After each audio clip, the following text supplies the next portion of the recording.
I discovered that my therapist of 5 years records all my sessions and sells them as a podcast called The Most Pathetic Woman. It has 4.8 million listeners. She makes $180,000 a month. My family listens to it without knowing it is me. It all started when my younger sister Andrea recommended a podcast to me. You have to listen to it. It is called The Most Pathetic Woman. It is about a woman who does not realize her life is a disaster. It is addictive.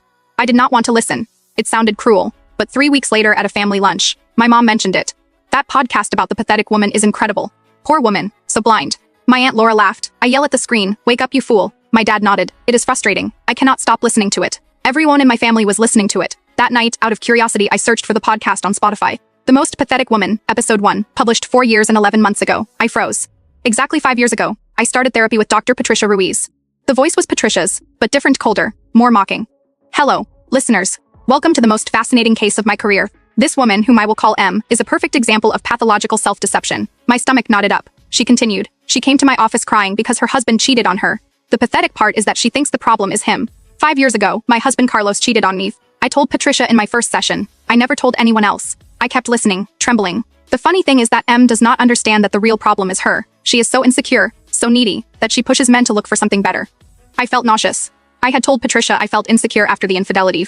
She told me it was completely normal, that it was not my fault. But on the podcast she was saying the opposite. I opened episode 2. Today M told me she forgave her husband immediately. Obviously M has no dignity. She accepts crumbs because she believes she does not deserve more. The comments were worse. This woman is an idiot. How can she be so stupid? I am embarrassed for her. I checked all the podcast information. 247 episodes published. I had exactly 247 sessions with Patricia, 1 per week. For 5 years. Every Tuesday at 4 in the afternoon. Every secret of mine turned into content. When I told her about my miscarriage, episode 83, M lost a baby and her first reaction was to wonder if her husband would leave her pathetic.